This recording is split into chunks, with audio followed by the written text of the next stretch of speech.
Assalamualaikum warahmatullahi wabarakatuh. Perkenalkan kami dari kelompok D akan presentasikan mengenai ketahanan penyakit pada tanaman. Sebelumnya perkenalkan saya Resti Dwi Jayanti NIM 108. Saya Ayu Kartika NIM 89. Saya Anita Amalia NIM 97. Saya Zalfa Amiran NIM 98. Saya Ilham Dimas NIM 111. Saya Violina Chandra Diva NIM 117. Saya Novalia Anissa NIM 146.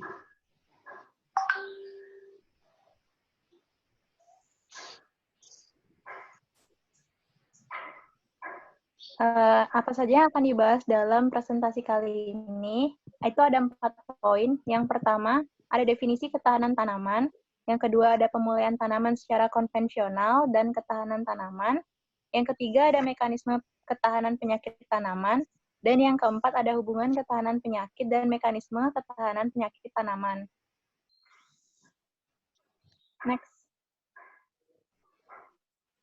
Yang pertama itu ada definisi ketahanan tanaman. Jadi resistensi atau ketahanan tanaman didefinisikan sebagai sifat-sifat tanaman yang dapat diturunkan dan dapat mempengaruhi tingkat kerusakan oleh serangan patogen. Resistensi penyakit tanaman melindungi tanaman dari patogen dengan 2 cara. Yang pertama itu oleh struktur dan bahan kimia yang sudah terbentuk sebelumnya, dan oleh respon yang diinduksi oleh infeksi dari sistem kekebalan tubuh. Next. Selanjutnya, itu ada pemulihan tanaman secara konvensional dan ketahanan tanaman. Pemulihan tanaman itu adalah kegiatan mengubah susunan genetik individu maupun populasi tanaman untuk suatu tujuan. Ada 2 tujuan umum dalam pemulihan tanaman. Yang pertama itu ada peningkatan kepastian terhadap hasil yang tinggi dan perbaikan kualitas dari produk yang dihasilkan. Dan yang kedua itu peningkatan kepastian terhadap hasil yang biasanya diarahkan pada peningkatan daya hasil, kondisi alam yang kurang baik bagi usaha, serta kesesuaian terhadap perkembangan teknologi pertanian yang lain. Next. Nah, selanjutnya itu ada penilaian ketahanan dalam pemulihan berupa penilaian level investasi hama pada pertanaman menjadi 3 rentan. Nah, dalam metode pengujian ketahanan ini harus memperhatikan aplikasi dari serangga hama pada kondisi lapangan dan kondisi terkendali bagian tanaman dan stadia pertumbuhannya dan stadia perkembangannya serta seleksi in vitro. Nah, dalam pemilihan tanaman secara konvensional terdapat tahap seleksi. Nah, pada tahap seleksi ini, apabila gen ketahanan merupakan gen mayor dan gen monogenik, maka seleksi dapat dilakukan pada populasi F2.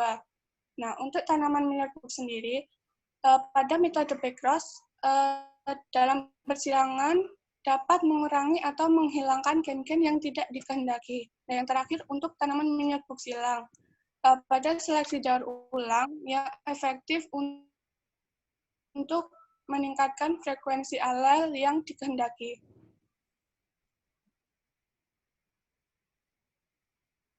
Kemudian selanjutnya ada ketahanan genetik terhadap hama dapat diwariskan sebagai sifat monogenik sederhana dengan gen-gen penentunya mungkin dominan sebagian atau sempurna, ataupun bisa resesif. Nah, berdasarkan susunan dan sifat gennya, ketahanan genetik itu dapat dibedakan menjadi 3. Yang pertama ada monogenik, yaitu sifat tahan yang diatur oleh satu gen dominan atau resesif. Yang kedua ada oligononik, yaitu sifat tahan yang diatur oleh beberapa gen yang saling menguatkan satu sama lain. Dan yang ketiga ada poligenik, yaitu sifat tahan yang diatur oleh banyak gen yang saling menambah dan masing-masing gen memberikan reaksi yang berbeda-beda terhadap biotip hama, sehingga mengakibatkan timbulnya ketahanan yang luas. Selanjutnya, ada mekanisme ketahanan penyakit tanaman. Jadi tipe ketahanan varietas berdasarkan genetikanya dapat dibagi menjadi 2. Yang pertama ada ketahanan vertikal, yaitu bila satu varietas lebih tahan terhadap beberapa ras penyakit daripada yang lainnya, maka ketahanan itu disebut ketahanan vertikal atau tegak lurus. Yang kedua ada tahan horizontal, yaitu bila tanaman inang sama efektifnya terhadap semua ras penyakit, maka disebut ketahanan horizontal atau lateral. Nah, daya kerja tanaman tahan horizontal akan menurunkan epidemik setelah terjadinya serangan. Selanjutnya ada mekanisme ketahanan penyakit yang ketahanan mekanis. Merupakan tanaman mempunyai struktur-struktur morfologis yang menyebabkan tanaman sukar mengalami infeksi dari patogen. Misalnya yang pertama karena wax atau kutikula, yang kedua mulut daun, dan yang ketiga lentisel. Yang pertama ada wax, merupakan permukaan kutikula yang berlilin dapat mencegah permukaan tanaman menjadi basah pada waktu hujan. Dengan tidak adanya air, maka spora cendawan tidak dapat berkecambah pada permukaan tanaman, juga patogen seperti bakteri dan nematoda.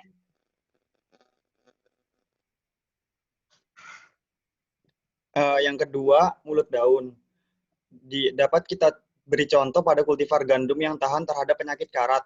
Hampir sepanjang siang hari, mulut daun tertutup oleh karenanya dapat mencegah masuknya Puccinia graminis. Stomata pada tanaman padi akan terbuka dari pagi, dari jam 9 hingga sore, jam 15.30 hingga jam 5 sore. Selanjutnya, mekanisme ketahanan penyakit, yaitu ketahanan kimiawi. Ketahanan kimiawi ini kurang banyak diketahui secara mendalam. Meskipun demikian, pada umumnya orang percaya bahwa ketahanan kimiawi ini memegang peranan yang lebih penting daripada ketahanan lainnya.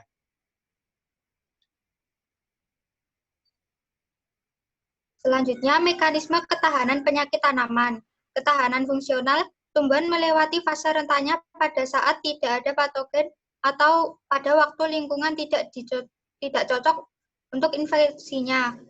Ketahanan ini sering disebut ketahanan palsu. Beberapa jenis tanaman membuka stomata dalam jumlah waktu yang lebih pendek sehingga tanaman tampak lebih tahan terhadap parasit tertentu yang mengadakan infeksi lewat stomata. Mekanisme ketahanan penyakit tanaman. Mekanisme ketahanan secara umum itu kutikula tanaman atau permukaan. Kedua, dinding sel tanaman. Ketiga, bahan kimia antimikroba, misalnya glukosida dan saponin. Protein antimikroba. Selanjutnya, inhibitor enzim detoksifikasi yang memecah racun yang diturunkan dari patogen, reseptor yang merasakan kehadiran patogen dan mengaktifkan pertahanan tanaman yang diinduksi. Pertahanan tanaman pasca infeksi yang dapat diinduksi, penguatan dinding sel atau selulosa, lignin, suberin, protein dinding sel. Bahan kimia antimikroba termasuk spesies oksigen reaktif seperti hidrogen peroksida atau peroksinitrit atau pitoleksin yang lebih kompleks seperti geninstein atau kamaleksin. Protein antimikroba seperti defensin, ilrihonin, atau PR1. Enzim mikroba seperti kitinase, beta-glukonase, atau peroksidase, respon hipersensitif, respon kematian sel inang dapat terkait dengan pertahanan yang dimediasi oleh gen perlawanan. Selanjutnya adalah hubungan ketahanan penyakit dan mekanisme ketahanan penyakit tanaman. Tanaman yang mempunyai gen tahan terhadap penyakit akan mempunyai daya tahan atau daya sembuh dari serangan patogen lebih baik dibandingkan tanaman yang kurang mempunyai gen ketahanan. Setiap tanaman akan melakukan mekanisme ketahanan yang berbeda terhadap serangan patogen. Hal ini dapat terjadi karena setiap tanaman mempunyai gen ketahanan yang berbeda. Ekspresi yang akan ditimbulkan masing-masing tanaman terhadap patogen pun akan berbeda. Semakin tanaman mempunyai ketahanan yang baik, maka akan semakin tahan terhadap penyakit. Kesimpulannya adalah resistensi atau ketahanan tanaman adalah semua ciri dan sifat tanaman yang memungkinkan tanaman mempunyai daya tahan atau daya sembuh dari serangan patogen Dalam mendapatkan tanaman yang tahan itu dapat melalui pemulihan tanaman karena dapat meningkatkan ketahanan melalui proses perubahan susunan genetika. Ketahanan tanaman dari serangan patogen dapat melalui mekanisme ketahanan varietas, mekanis, kimiawi, dan fungsional. Semakin tanaman mempunyai ketahanan yang baik, maka akan semakin tahan terhadap penyakit. Sekian presentasi dari kami. Terima kasih. Wassalamualaikum warahmatullahi wabarakatuh.